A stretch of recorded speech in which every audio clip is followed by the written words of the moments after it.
Okay, great.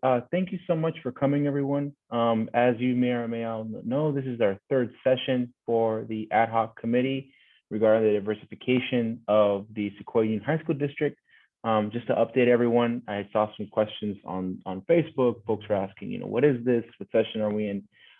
This is, again, this body of folks was convened off the principle that as we're talking about educational issues facing our community, affecting not just Palo Alto, Warwood City, North Fair Oaks, Menlo Park, really being mindful of equity at the top. And so we're creating this, we created a couple months ago, this group of leaders from across our area to really hold the discussion and to create a mechanism for the community to speak out, to get testimony, to show really the concern that and the urgency behind the desire for having students and parents of our diverse districts adequately represented.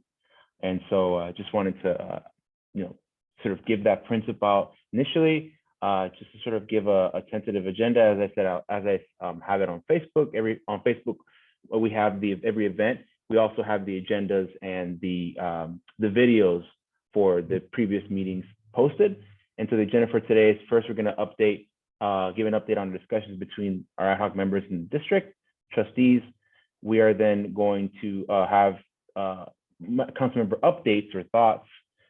And third, we want to open it up for public comment. So a relatively briefer meeting, but still equally as fruitful. So that being said, I want to jump right into the conversations we've had with the district. Been very fruitful. We're very excited to announce that they, after having conversations with trustees and folks representing the trustees, we're proposing that we have what we're tentatively calling the Superintendent's Community Equity and Diversity Advisory Council. And so really, this is a council that would be responsible for overseeing the hiring process, overseeing the, and again, when we're thinking about hiring administrative leaders, representatives, making sure that this council, as that represents the community at large, has a voice at the table. However, as you all are aware of, a lot of the focus right now is our kids going back to school. And so we, Maurice and I, met with Sequoia district representatives and said, look, we're very much amenable, and we understand that all the efforts is really focused on getting our kids some sort of hybrid model to getting our kids back into school, the learning loss and so forth. And so we are in a bit of a, not a lull, but yeah, a pause, because again, all the focus is going to be on opening school on April 5th. It's going to be a big lift for the district. And so we are going to pick up the pace in terms of having the council officially come together, not until, again, the first week of April. But in the meantime, that gives us an opportunity to find a facilitator. One of the things that we expressed is, because to make sure that there is an independent third party that is really facilitating the dialogue between our ad hoc committee and the district, to have a facilitator to be able to hash out, again, the details of what the capacity of this council is or isn't, the scope of it, to coordinate scheduled meetings between April and May. And we've also to ensure that the cadence and our, to really benefit our understanding we have relationships with the district. It'll be myself and Maurice who will be helping to, who will be representing the ad hoc committee in this advisory council. Maurice, is there anything you'd like to add that I have neglected to share in terms of the update? No, not at all. I just want to offer, I really appreciate the work that's been done. I know we have a long way to go, but I also want to just say that, I haven't talked about this with Antonio. I'm definitely willing to continue to serve in that role as a representative on that group. However, if there is someone from the ad hoc that would like to serve on that, please let us know, because it's really about ensuring that the work gets done, that everyone feels empowered to be a part of this process. You do have a voice. We are going to do our best to get our voice across and ensure that the change that we expect and demand happens. But I just wanted to make sure I said that it's not about us, it's about the work. And so please make sure if you do have any strong concerns either way, let us know. Yeah, absolutely, absolutely. And just to sort of finish up, because again, the conversation wasn't just about obviously creating our council that concerns the ad hoc. We also talked about equity at large, and one of the things that that we discussed that they also mentioned to us is that the district has demonstrated its commitment to equity, diversity, and inclusion, and they're going to develop through the development of the superintendent's equity and diversity council, excuse me, that is led by the staff. They just wanted to affirm that the district recognizes, and I'm quoting, that equity is a behavior, and we believe in meeting the needs of individual students. We commit to identifying and designing student systems to allow all students to succeed by overcoming institutional and instructional practices that perpetuate inequalities. They're also the board is starting a series of equity study sessions to help guide the district's equity work. And so they informed us that last week that they're going to have another equity study session in May or June, and that they would like to invite us to be present at that board meeting. And so if there's anyone in this ad hoc or in this audience who would like to be part of those study sessions, that is another avenue through which you can have your voice heard. I'm more than happy to be in attendance, but again, as Maurice said, this is really a village effort, and I just want to put that in folks' radar. And obviously, I'm going to also publicize those study sessions so you can have a chance to get on the action, as it were, see what's going on, how they're implementing their principles. I think one of the things that I was in a previous yesterday, I was in a discussion for the talk show with Henrietta, and one of the things we talked about with vaccines was there's a lot of good talk, but is there good action? And so one of the things I really want to encourage everyone listening is keep us accountable, and whether we're representing the city council, the community college board, the district, you know, all of our leaders are here to serve you. And really, if the action is not meeting the rhetoric, that is the opportunity for you to intervene. But we can't unless we, you know, again, we attend those study sessions. So May or June study session, be on the lookout. Please keep that on your, put that on your calendars. I will put the dates up shortly. Yeah, and there's definitely something, you know, to be proud of. I really, you touched on the recommitment, and I think that's a direct result of the work that we've been doing through these convenings. They are going to have a public recommitment to equity because of this group. And then what comes from that is, if you say something that you're committed to publicly, the community sees it, and that's where the accountability comes in. It's a transparent commitment to equity, to ensuring that there's equity and efforts to ensure that they're deconstructing the image of lack of representation. So making sure that there's representation in the hiring practices, that there's representation in leadership appointments. And so that's because of this group and because of the work of Antonio and you all. And so that's something to be very proud of. But at the same time, that's one step. The next step is, as you said, the accountability piece. But to get them to say, hey, we're recommitting to this. Yes, we've done work, but they're saying, hey, we know we may have fallen short. Let's recommit. That's really big. So let's continue that work and continue to make sure that we're holding ourselves accountable as well. But this is not the end. This is one school district of many in San Mateo County, one institution. We have we have college districts, we have city councils. We have a long way to go. And so it's not going to stop here. It may very well be up in North County, our next action. So we're going to continue this work. So let's make sure we pace ourselves. let's make sure we bring attention where it's necessary and continue that work. Thank you so much. You said it more pointed than I could have. Supervisor Canepa, joining in, I was just updating the community about we're really making great strides with developments with the district.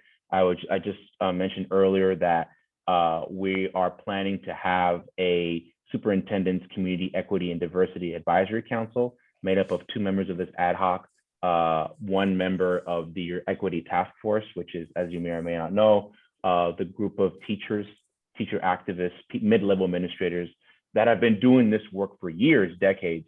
And so making sure that that institutional memory is still ingrained in our work when we collaborate. They're going to be represented at the table. 1 or 2 members of the Sequoia unit trustees, board of trustees.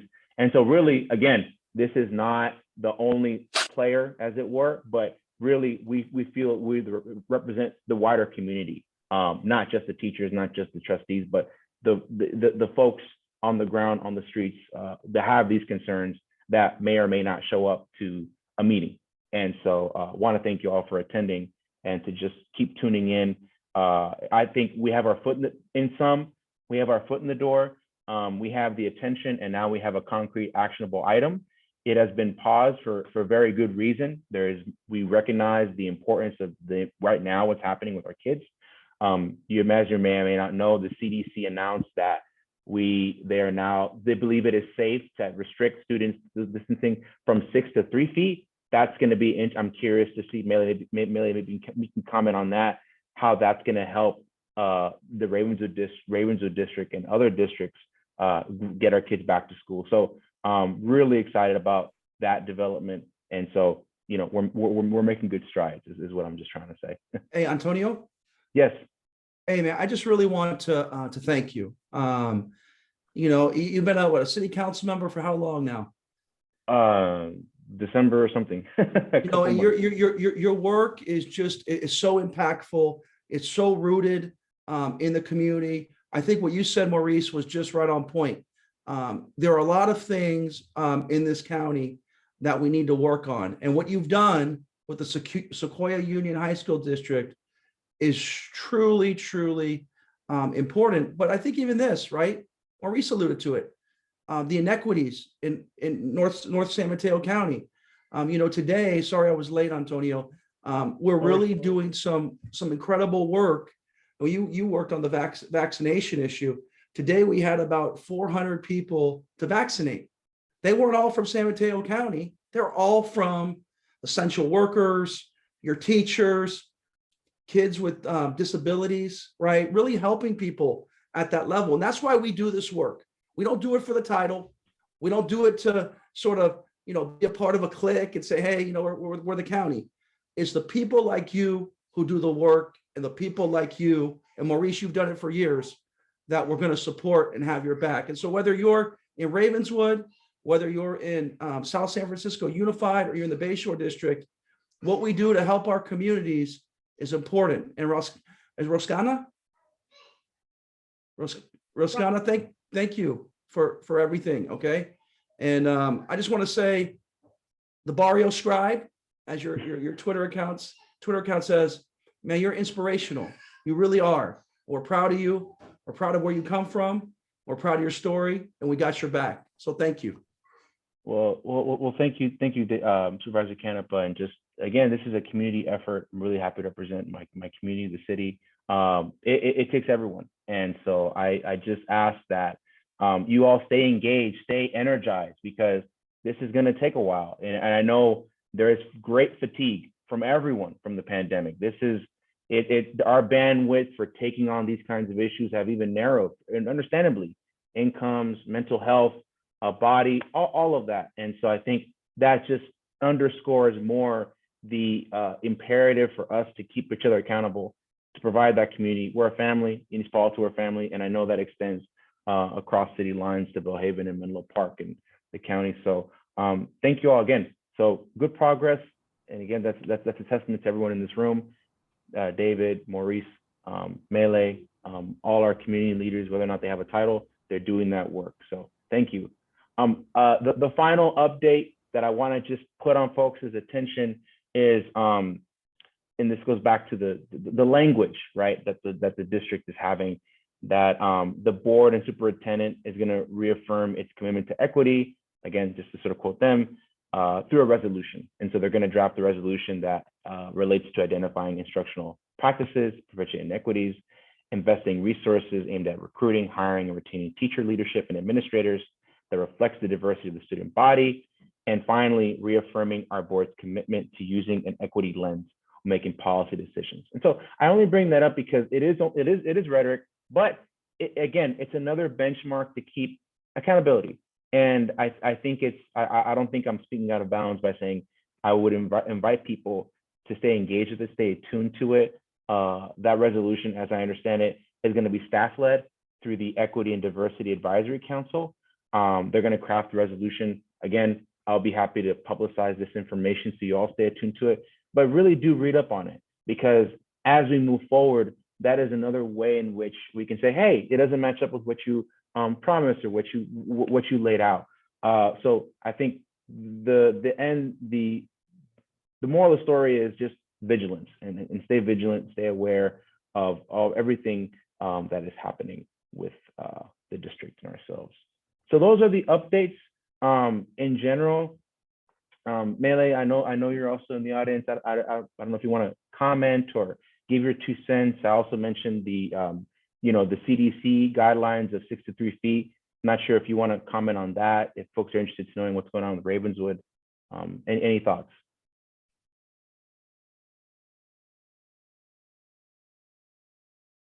Maybe she stepped out.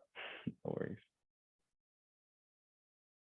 Well, if she comes back, we'll ask her again. But yeah, so those are the updates, everyone. Oh, she said one thing. So in the meantime, this kind of segues into our next item. Is really I want this opportunity to not just focus on one issue, and that is not saying that I want to deprioritize diversification, but I really want to emphasize to the group in attendance that it is one of many important issues. And I want people to get, as I thought of it earlier, really itchy for these ideas. So if, David, Maurice, if there are things, Mele, if there are things that the community could benefit from knowing or to get involved in that are supplemental or related, but a little different, I want to please give you guys the opportunity to state that. I see this body as also a soundboard for us to sort of try out ideas, see if they make sense, share resources, share ideas, especially considering now that we have this fruitful hiatus, we can use it as an opportunity to take stock and to coordinate resources. So I just want to give updates. If folks want to have updates on the work they're doing, Maurice, I know you're working in the community college. Mainly, as I said, you're working really, leading the fight with our kids in Ravenswood, Canepa, overseeing the whole county. And so, again, do my fellow committee members have any updates or thoughts, if not related to this, but to other initiatives that they would like to share with this audience? I got a question. Maurice, do you want to talk about the Community College for All potential partnership? Yes, sure. It's a pleasure to be able to talk about potential partnership to expand our Promise Scholars program, Community College for All, where through some great work from our president, our supervisors, the board of supervisors, Mr. Canepa. We've been talking about this for 4 years. Yeah, but to have you in the position to be able to move this along is tremendous. And so what we're seeing is a potential opportunity to have a significant amount of resources from the county committed towards helping students of need get college access to community college. It will go a very long way, in addition to enhancing our current efforts of offering community college courses to students as low as 8th grade. Right now, we're offering free college to students 8th grade, 9th grade, 10th grade through our dual and concurrent enrollment, through our middle college program. But this potential partnership with the county will provide over $1 million, hopefully, to further support our students of need. And, it's going to go a long way. It really is, offering our students that they'll either the first dollars or last dollars to get them to get through college. And that's been our goal, to get students in, get them through, and get them to a 4-year institution and beyond. I think the reason it's pragmatic too, right? I mean, there are a lot of people, as you know, a lot of friends we know who are working 2 to 3 jobs, especially with kids, right? I mean, you imagine, let's say something happens to your car, or your family member says, "Hey, look, we need you to work." We should try to make sure. I think it's a goal. No matter where you come from and what you do, we got to do our best to make sure that we give a hand up. And so, to those kids, I think Maurice and I have talked about this. Maurice has been pushing this for a very long time, but $1 million is good. It's good. But I think what we really want to do over a period of time is to fund it similar to what City College and the City and County of San Francisco do, because we cannot leave people behind. And what the pandemic has shown is, we see it, Antonio, with a lot of stuff, right? We see a lot of stuff. Unbelievable. But we just got to do the work. And if we do the work and we do the right thing, and Maurice, I remember when you did the Promise Scholars, man. I remember you were really, you and Regina Stanbuck Stroud. Yeah.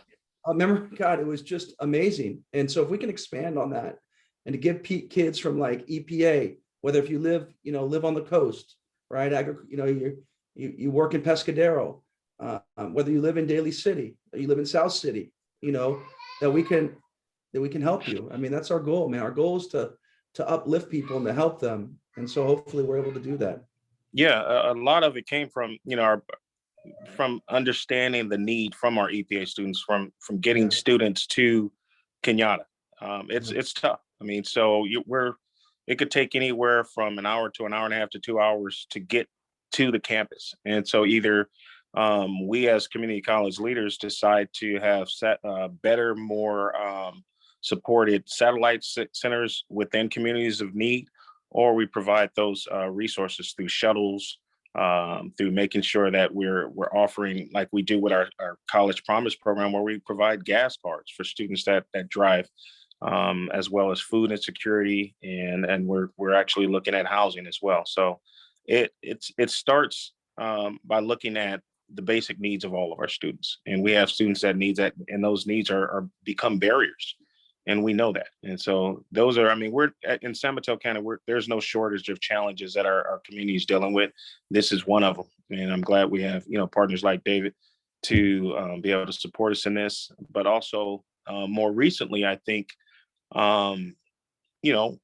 in solidarity, understanding the racist attacks against our Asian brothers and sisters. I think that's important for us to consider.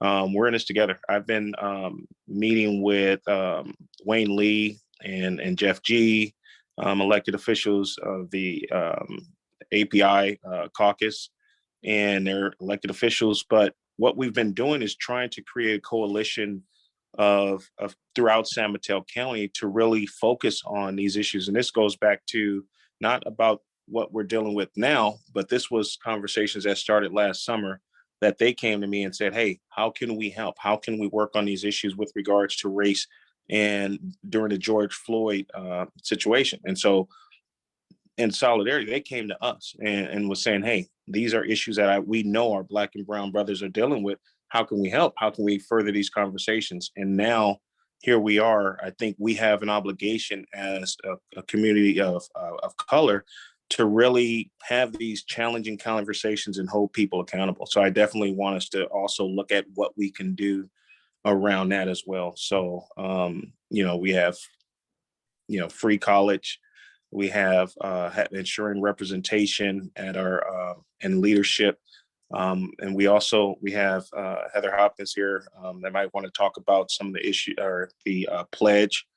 And we also can talk about, the Asian attacks. And so there's so many things that we can definitely work on as a group. So Absolutely. And in that spirit, I want to transition to public comment, but really just but before we do, I just want to underscore once again that this is not a piecemeal initiative. This is an initiative that holistically looks at the needs, which are always changing.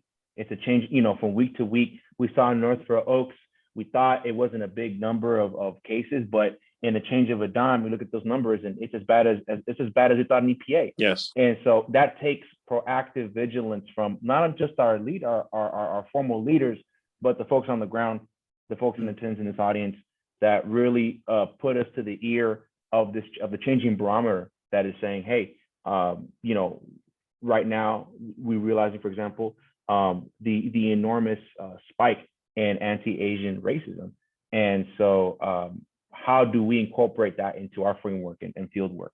I just want, again, this is an opportunity to have a body where we can discuss these issues in tandem with the one that kind of became the occasion for it, which was the diversification. But equity, of course, has many fronts. And so we need to have a body that also has those many fronts. I want to turn to, I think it was Alberto. Did you have a comment? Yeah, greetings. Can you guys hear me? Yes, we can. Yeah, hi, greetings. My name is Alberto Garcia. I'm a local attorney here in Redwood City. Grew up there on Runnymede Street, East Palo Alto. Also grew up there in the Middlefield area of Redwood City. But just like to commend you all for your proactive leadership. It's about time we're stepping up. Growing up in San Mateo County, having a business here, I really see the inequities. And two words that come up to me is scrutiny and accountability. Definitely, this could be a data-driven project in terms of the inequity. If we look at the data representation, we have a solid foundation for the statement that there's a lot of inequity in San Mateo County. So want to appreciate that. Another comment I want to make regarding, I've been reading in the media recently how Redwood City recently hired equity diversity officer, and also San Mateo County also recently hired an equity and diversity officer. And I think it's really relevant that we advocate that our community really have a voice in these hirings. These positions are really relevant to our community, and we should advocate there should be a lot of community input in terms of who gets hired for these positions, or knowing who exactly are in these positions. Because I think a lot of the response in terms of accountability is like, okay, we're gonna hire a diversity equity officer, yet have they really had input from the community regarding the process? So just want to put that out. Thank you so much. Well, thank you so much, Alberto. We're going now to Heather. Heather, do you want to make a comment? I'm going to ask Giselle because I think you might need to leave. Did you want to make a comment first? Yeah, that would be great. Thank you, Heather. I had only 30 minutes budgeted because I have a work meeting, but this is so amazing that I wish I could just skip my work meeting. We're all doing that double duty right now. So I just want to, first of all, just mad props for so many people on this call. Supervisor Canepa, I am following you on Instagram. I love you are at all of the vaccination sites. You are pushing in the ways that need to be pushed. I am so grateful our county has pivoted towards these neighborhood driven events so people can't skip the line, which I believe is what's happening. And they're getting access to information, they're getting access to appointments. And so I'm really, really glad that we're bringing them right to people where they need to be. And Maurice, I'm a big fan of your work. We haven't had the opportunity to meet yet. I spent a bunch of time with John during his campaign, hearing about this vision. And so I'm excited for that.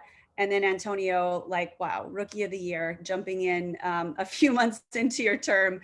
It's great. And I love the cross-functional approach. I do a lot with our school district in Redwood City too. And I think it's right when you have that leadership voice and that opportunity to blur those lines and to advocate where is needed. I want to ask the group on a couple of things. And I also wanted to give a shout out to Roxana because you've just been such an amazing advocate. And Alberto, it was good to hear you on too in Redwood City. With the census comes this big opportunity for redistricting. And I think that, what you're working on right now is that sort of accountability at that staff layer. But there's this other opportunity for diversity at the districting layer. We just saw it ourselves in Redwood City. I don't think there is a more diverse city council in the county now. We are so diverse and it is so incredible. And I'm wondering if this ad hoc is also viewing that as a lens, as an opportunity for infusing further diverse views into our school district. And is that going to be a part of the action? You know, my understanding is there's very different ways redistricting can go. It can be community led, where you have folks in your community at the table, or it can be led by the body. And I strongly have a preference for the former for a variety of reasons, but I'd love to hear if that's something that you've been talking about. No, thank you, Giselle. Do you want to take a moment to talk about the census, Maurice or David and Melee? And any Yeah. thoughts on that? Yeah. You know, Oh, go ahead, Dave. Maurice. Okay, so let me talk a little bit about what the county is doing. So Don Horsley and I sit on the redistricting committee. So we've done it we've done it different. Okay, so typically 2/3 of the counties in the state of California, they just do it themselves. What we've done is we've asked the League of Women Voters, which is really an organization with integrity, an organization people trust. And this is a little out of the box, will be the first in the state to do it. So they're going to be able, amongst their members, to choose who's on this committee. And one of the things we've talked about is really partnering with the NAACP, partnering groups like this, Antonio, just really getting the word out to communities so that we have a board and a body that reflects the county. And so we're focused on that equity lens and really prioritizing what we have to do. Now, in terms of the census, you all should be aware, a couple things moving, right? The census data is I shouldn't say a little delayed, but it's a lot delayed. And so trying to catch up with that, we have a meeting today. We've created a subcommittee. Subcommittee will make recommendations. We're going to have, tell me, Antonio, stop. I can keep talking forever. So just I stop actually me. just wanted to interject because I was actually referring to the school district. Oh, got it. Redistricting, but I will say that is interesting. I do want to say the Women Boulder does tend to be older and whiter women. So I am interested in hearing how you're going to pull in some other diverse views into that group as well. We're just making our recommendation for Redwood City on Monday, so I won't get ahead of myself there. But I was actually referring more, I know, you are so on it with the county. You just want to talk. I get it. But I am wondering if the school district is also thinking about their process for redistricting, and I'll just say for Redwood City, we're the largest student contributor to this district. It's 40,000 students.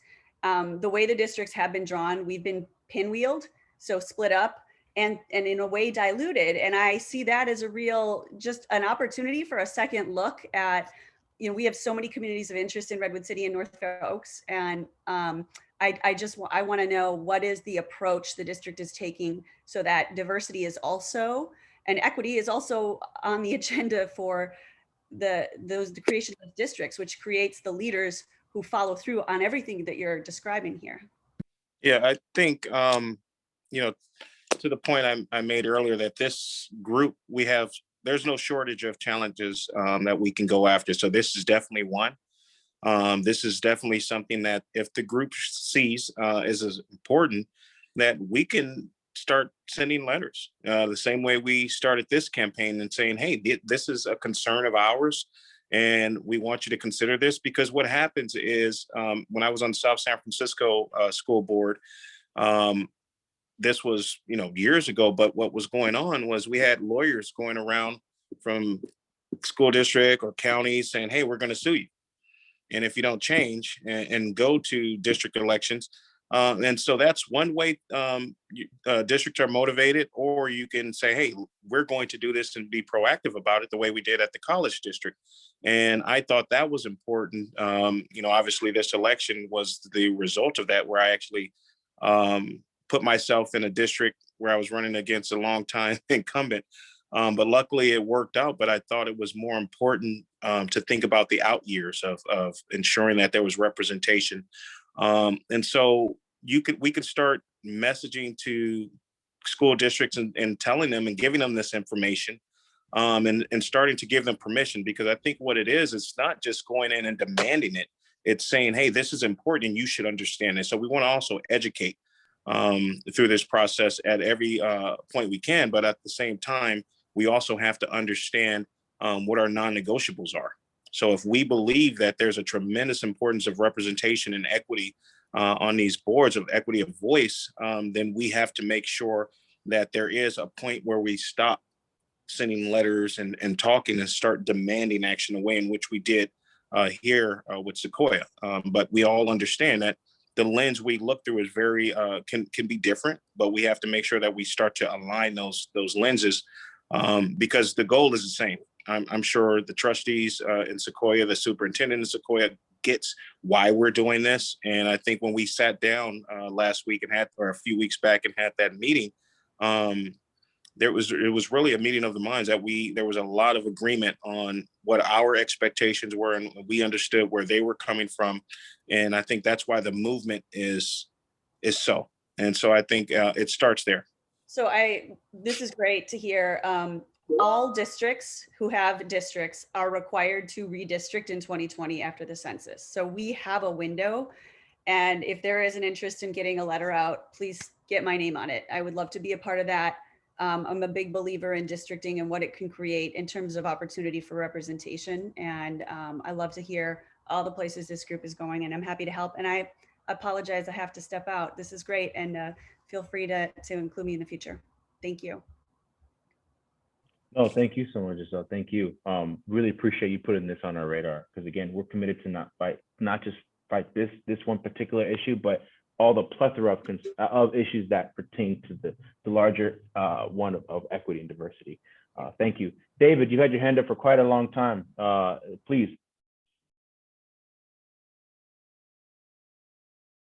Hold on 1 second. David stepped away to take a phone call, so he'll be back in 1 minute. Okay. I'm a David Pollock. I should have said Pollock. Geez.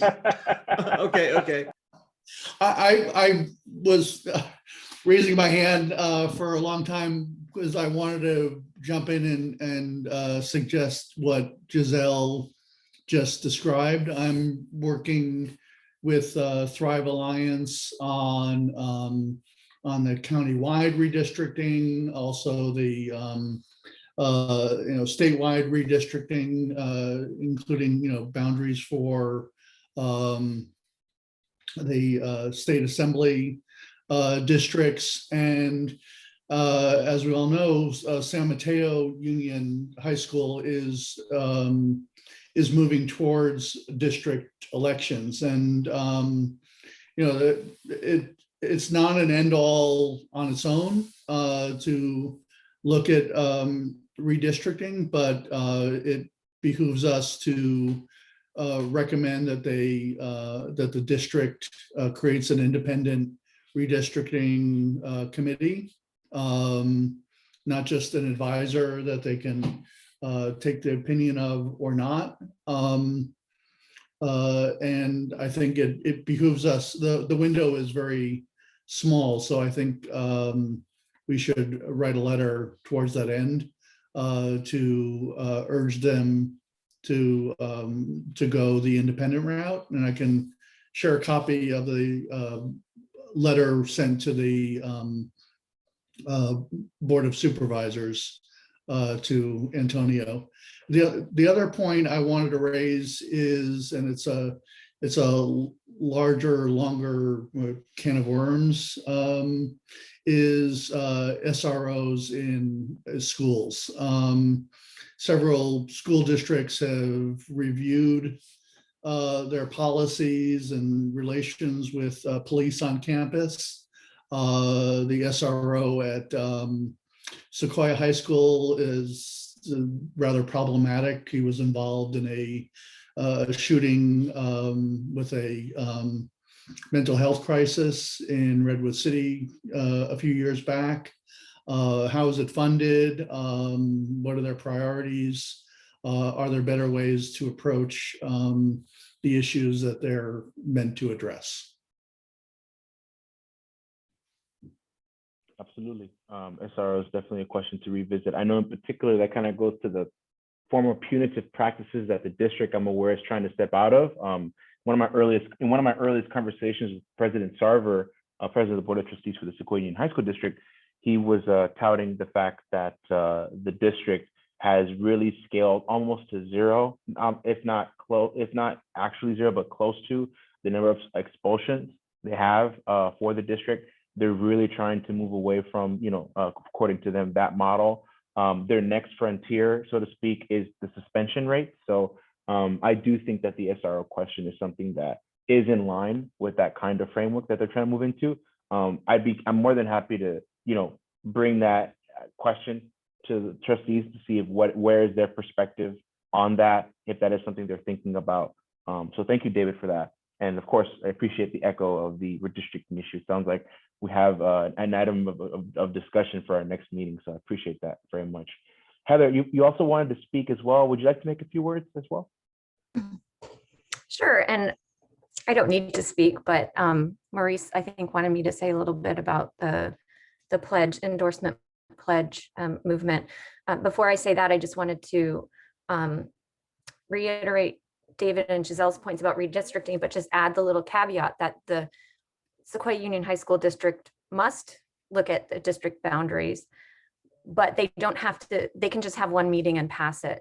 It's different than cities and county where they don't have to establish a commission or anything like that. So we really need to keep our eye on when that's going to come up and push for some kind of review, some kind of independent review. And it's especially important because historically, there's just been too much power in the hands of certain zip codes in Menlo Park, not zip codes, certain census tracts in Menlo Park. And I live in those census tracts in that city that has had too much power. And I think we just see that there's a oversaturation of voice and power from my community.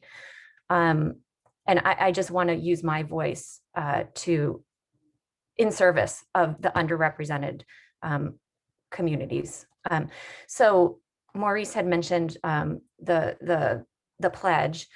So basically, Giselle and I came behind a friend who is Latinx gay man who had written an amazing Medium post about how there's a disproportionality in representation in general in our county of white, straight men who are able-bodied, and that we are a beautiful county full of diversity. 60% of our residents are people of color, and only 29% of our elected leaders at the highest levels are people of color. We have an all-white board of supervisors.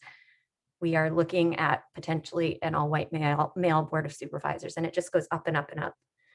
And just trying to shake up that system of through the endorsement process. So when someone comes into a race years ahead with endorsements of everyone and their mother, it just perpetuates that similarity bias. And so we just see more candidates that look the same as those candidates already in power. So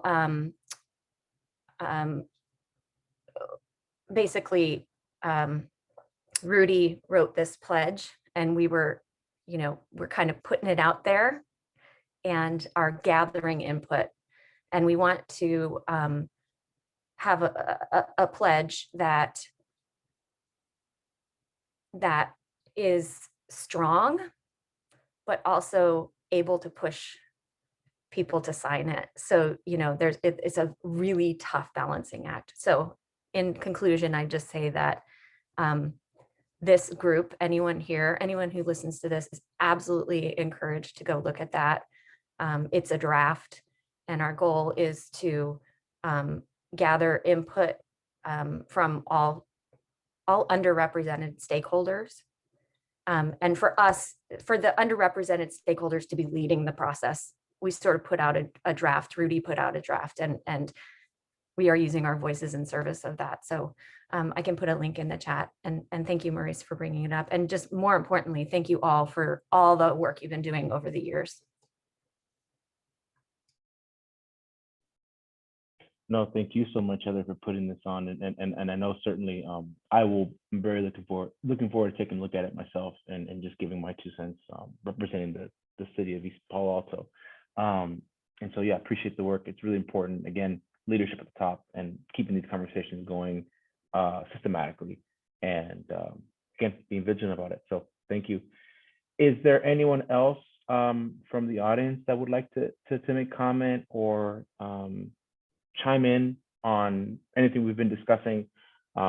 We've talked about redistricting. We've talked about updates with our ad hoc committee with respect to the trustees, the diversity pledge, SROs, anything of that nature. Michaela, would you like to say something? Yeah, hi everybody. My name is Michaela Sisenya. I am a social studies teacher at Tide Academy. I don't know if this committee has already discussed the fact that the principal at Tide Academy is leaving, and therefore there is an opportunity for a person of color to be the principal of a school that serves a very large population of kids who come from North Fair Oaks, Bellhaven, which is where I live, and East Palo Alto. The community at Tide Academy is close-knit, but it's also really new. Tide is in its second year.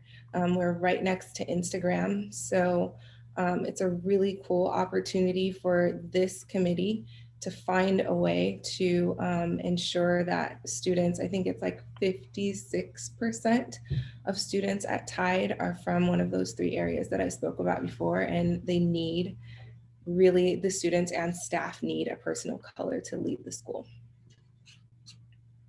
Wonderfully said. Wonderfully said. Thank you so much for again, putting that to our attention. I think I heard of that, but to have that said again, and I think really I think the key word to take from this meeting is the urgency and the window of opportunity, whether it's talking about the Tide Academy principal hire, the redistricting opportunity. I think just having the, again, I'll say it again, vigilance of keeping tabs on these issues and to advocate for them. I think maybe moving on to the, as we close up for this meeting, one of the things that we can start thinking about as a board, as a committee, is to see which ones do we want to tackle, establish a timeline, establish a game plan. But in the meantime, I'm more than happy. I've been taking notes throughout, sending this to the board of trustees for Sequoia and say, hey, these are the concerns that we're thinking about. These are the concerns the community is thinking about. How can you ally with us in sharing resources and being able to work all hand in hand with us? So thank you so much, Michaela, for again, bringing that to our attention. Mark. Hi, everybody. My name is Mark Dinan. One of the things that I'd encourage everybody to think about, especially in education, is that the health and safety guidelines put out by the county are put out for the benefit of people in Atherton, not for the residents of East Palo Alto. We had a meeting the other night with the county, and this comes back to classrooms and school reopening. And I asked a very simple question. Now, it's very apparent that there's a fourth wave of COVID that's coming. Very apparent. It started in Detroit. It's with the B117 variant. We're going to start to see cases spiking around the country very shortly. And it could be even worse due to the lack of vaccinations and the lack of herd immunity for people. There's the recommendations that are coming from the County of San Mateo. One of their people said, oh, there's no fourth wave coming. Everybody's going to be vaccinated by the time it comes. It's supposed to hit middle of April to May. And this is, people from the CDC to very reputable epidemiologists who've been predicting this. So I think one of the things that, is really important, I was talking with Mele about this earlier, we went for a walk, is, we can't trust that the County of San Mateo Health Department is going to do what's best for people in East Palo Alto, Bellhaven, and other marginalized communities. They've straight out said, they've denied saying how many people have died in East Palo Alto from COVID. They don't want to give that number out. They don't want to give the number of hospitalizations out. We have no idea how hard COVID has hit East Palo Alto and Bellhaven, a year into it. So, I think that it's great that schools are opening. Everybody wants schools to reopen. But one thing to keep in mind is that the people who are telling you to reopen schools may not have the best interest of our community in mind. And that when they've been directly questioned on this, they've been evasive, they've given misinformation, they've either lied or they've, have been grossly misinformed.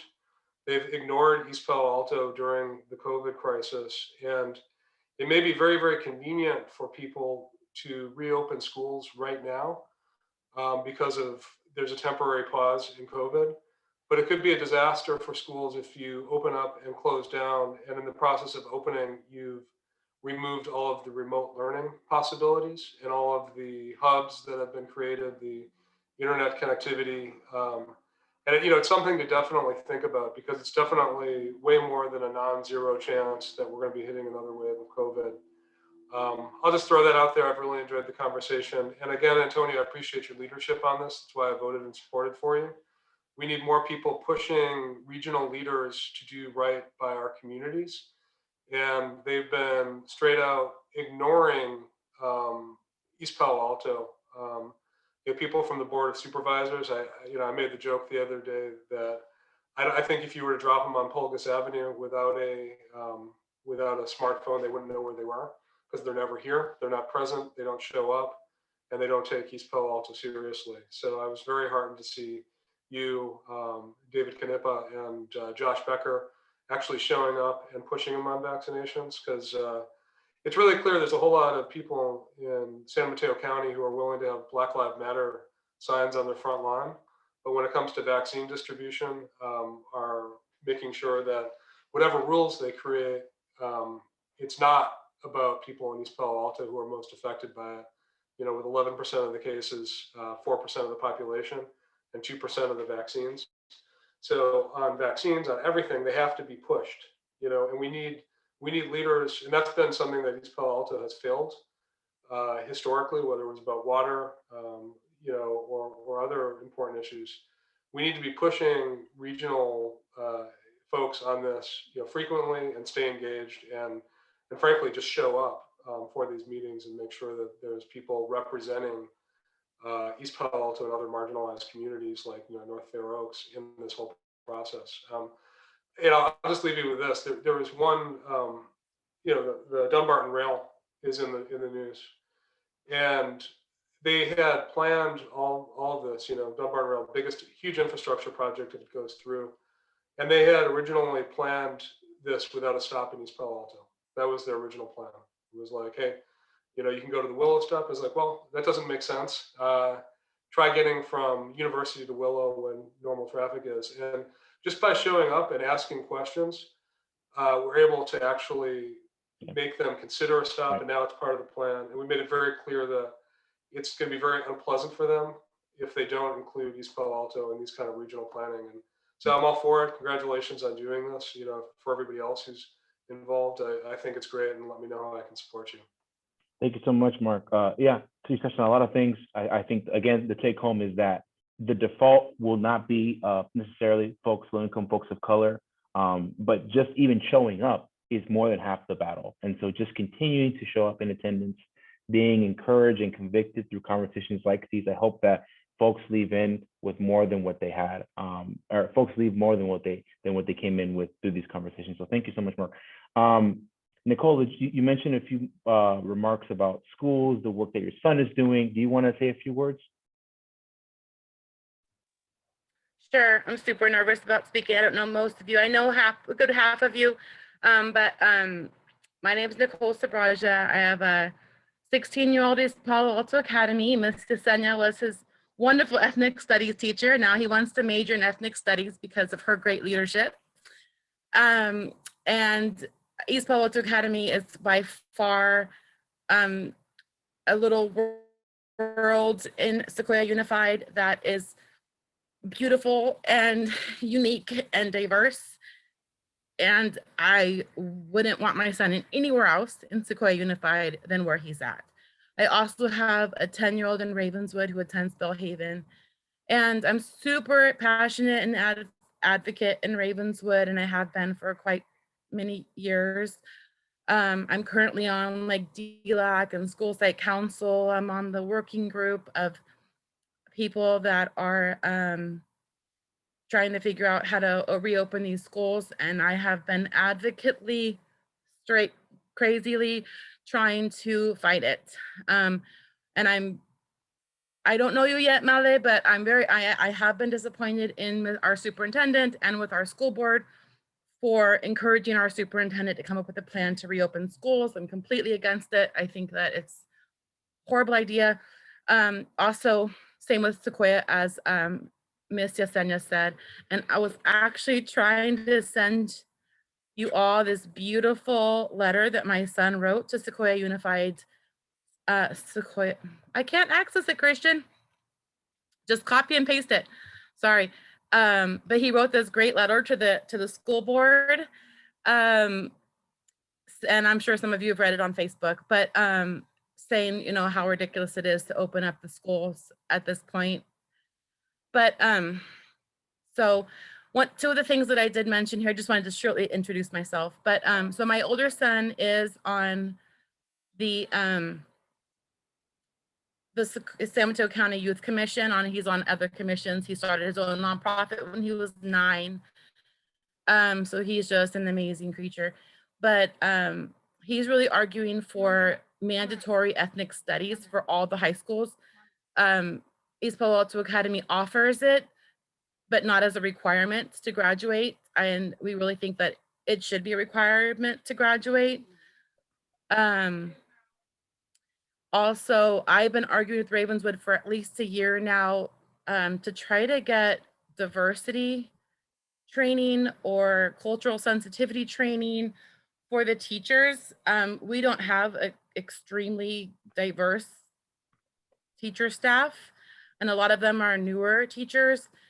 And especially during distance learning, there has been some examples that my friends have gone through where even the worst case scenarios where CPS was called on a situation that was the teacher just doesn't understand our community. And I think that that it really should be required for our teachers.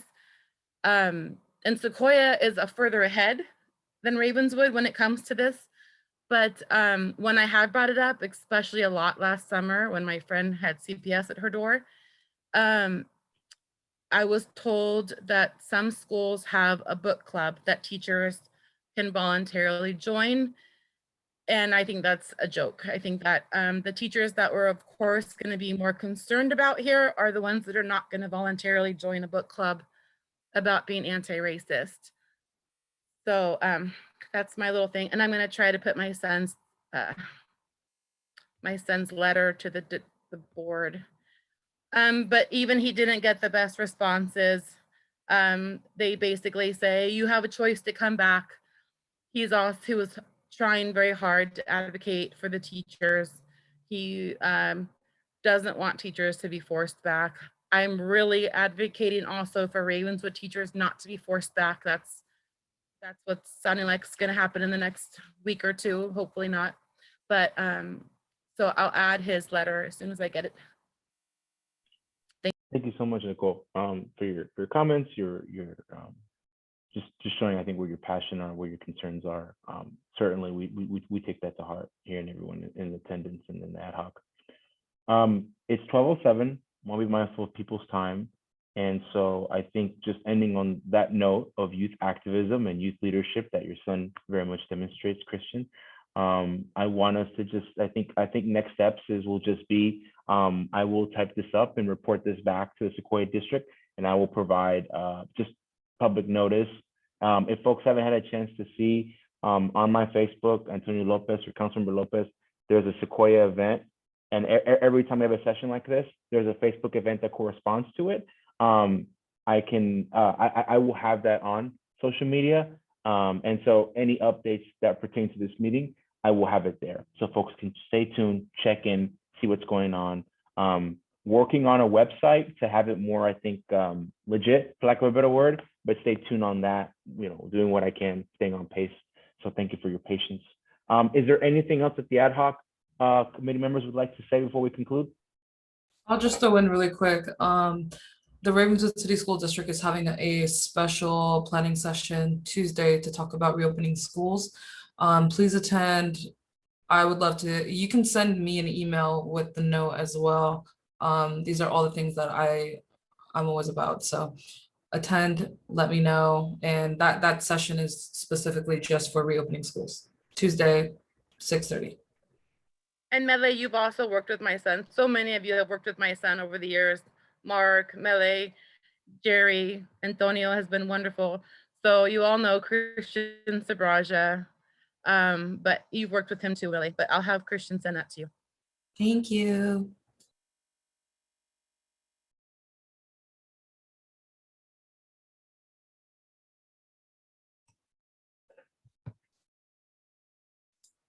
Antonio, you're muted. Sorry.